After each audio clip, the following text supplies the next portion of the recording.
नमस्कार दोस्तों, बहुत ज्यादा महंगा आईपीओ है लेकिन फिर भी ग्रे मार्केट प्रीमियम में इसकी डिमांड बहुत ज्यादा बनी हुई है। 3 पॉजिटिव और 2 नेगेटिव पॉइंट के बाद आप डिसाइड कीजिएगा इस आईपीओ में आपको अप्लाई करना चाहिए या नहीं करना चाहिए। नेगेटिव पॉइंट भले ही 2 है लेकिन बहुत बड़े नेगेटिव पॉइंट निकल कर आते हैं। सबसे पहला पॉजिटिव पॉइंट है इसका ग्रे मार्केट प्रीमियम। इसका ग्रे मार्केट प्रीमियम 90 रुपए का चल रहा है। अगर आप इसको मल्टीप्लाई करेंगे 29, चूंकि इसका एक लॉट 29 शेयर्स का है, तो अगर इसको मल्टीप्लाई करेंगे तो 2610 रुपए का प्रॉफिट आपको दिखाई देगा। यहाँ पर पॉजिटिव बात यह है कि अभी तक इस आईपीओ के बारे में बहुत ज्यादा डिस्कशन होना भी शुरू नहीं हुई, लेकिन फिर भी इसका ग्रे मार्केट प्रीमियम इतना ज्यादा दिखाई दे रहा है। और जैसे जैसे आईपीओ नजदीक आएगा हो सकता है इसका ग्रे मार्केट प्रीमियम और भी ज्यादा बढ़ जाए और आपको बहुत अच्छी खासी लिस्टिंग देखने को मिल जाए। इसका जो दूसरा पॉजिटिव पॉइंट निकल कर आता है वो आता है इसका फ्रेश इशू। इसका जो इशू साइज है वो है 545 करोड़ रुपए। यहाँ इसमें पॉजिटिव पार्ट ये निकल कर आती है कि पूरा का पूरा फ्रेश इशू है, यानी कि कंपनी नए शेयर्स इशू करेगी। और सबसे इंपॉर्टेंट बात है कि जितना भी पैसा ये कंपनी उठाएगी वो सारा अपनी ग्रोथ के अंदर लगेगी, जो कि एक पॉजिटिव पॉइंट है कंपनी के लिए। इसका तीसरा पॉजिटिव पॉइंट निकल कर आता है इसका वर्क। चूंकि ये कंपनी जो है वो जिस सेक्टर में काम करती है वो एनर्जी डिस्ट्रीब्यूशन का सेक्टर, और जिसमें ये 4 कैटेगरी के कस्टमर को सबसे ज्यादा टारगेट करती है, जिसमें डोमेस्टिक आता है, इसके अलावा ऑटोमोबाइल कस्टमर्स निकल कर आते हैं, इसके अलावा कमर्शियल्स निकल कर आते हैं, होटल्स वगैरह और इंडस्ट्री वगैरह निकल कर आते हैं, फैक्ट्रीज के अंदर भी इसको यूज किया जाता है। तो बेसिकली जो गैस डिस्ट्रीब्यूशन का काम है ये आने वाले समय के अंदर और भी ज्यादा तेजी से बढ़ने वाला है। इस पर बहुत सारी कंपनीज काम भी कर रही है, जैसे Gujarat gas, Adani total gas, Indraprastha gas वगैरह। तो इसका फ्यूचर आने वाले समय में बहुत इंटरेस्टिंग दिखाई देगा। तो अगर कंपनी को लॉन्ग टर्म के विजन से देखेंगे तो कंपनी बहुत ही इंटरेस्टिंग दिखाई। इसके नेगेटिव पॉइंट की बात करते हैं। इसके नेगेटिव पॉइंट के अंदर फर्स्ट पॉइंट आता है इसके फाइनेंशियल्स। अगर आप इसके फाइनेंशियल्स देखेंगे तो इसके एसेट्स कंसिस्टेंटली बढ़ते जा रहे हैं। 2020 से 2023 के अंदर लगभग 3.5 गुना के आसपास हो चुका है।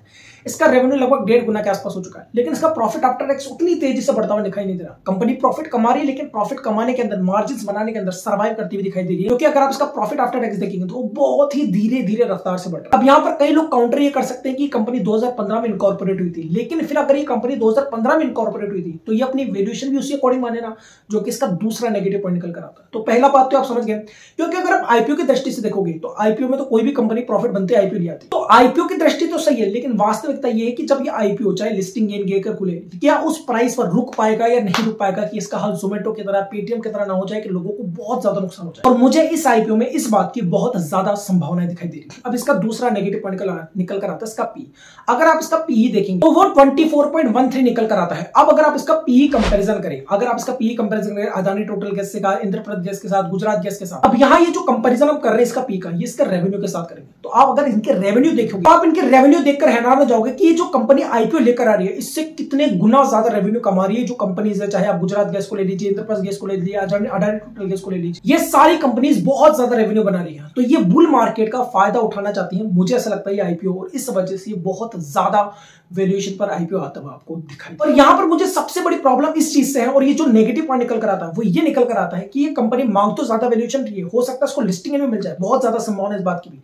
लेकिन इंपॉर्टेंट बात यह है, आपको सावधानी यह बरतनी है कि आपको उसके बाद सोच समझकर इस आईपीओ में बैठे रहना, क्योंकि मुझे इस बात की बहुत ज्यादा संभावना दिखाई दे रही है। जैसे कि जोमेटो का हाल हुआ था, जो लोग उसमें बैठे रहे वो लॉस कर गए। जैसे पेटीएम के अंदर लोगों को मौका ही नहीं मिला निकलने का। इस बात की बहुत संभावना है कि आईपीओ लिस्टिंग इनके साथ खुल तो जाएगा, लेकिन आपको इसमें बैठे रहना या नहीं बैठना, इसको बहुत सावधानी के साथ चुनाव कीजिएगा, तभी इस आईपीओ में अप्लाई कीजिए। अब अगर इस कंपनी के आरओई और आरओसीई की बात करें तो ये बहुत ज्यादा, ये रेशो बहुत ज्यादा अट्रैक्टिव दिखाई तो नहीं देते हैं, लेकिन आईपीओ की दृष्टि से बात करें जो भी इसके फाइनेंशियल निकल कर आते हैं तो उसके अंदर ये ओके बनते हुए दिखाई। अब अगर इसके इंपॉर्टेंट डेट्स की बात करें तो इसके इंपॉर्टेंट डेट्स आपको स्क्रीनशॉट्स के अंदर दिखाई दे रही होगी, जिसके अंदर 20 तारीख को ये आईपीओ क्लोज हो जाएगा और 31 अक्टूबर को आपको इसकी लिस्टिंग इन देखने को मिल जाएगी। अब बात करते हैं लिस्टिंग इन के लिए कितना सब्सक्रिप्शन देखना इस आईपीओ में जरूरी है। चूंकि आईपीओ 20 अक्टूबर को क्लोज हो जाएगा तो 19 अक्टूबर को जो आखिरी डाटा निकल कर आएगा उसमें अगर ये आईपीओ 6 टाइम ओवर सब्सक्राइब हो जाता है तो आप इसमें आईपीओ में अप्लाई करने की सोच सकते हैं।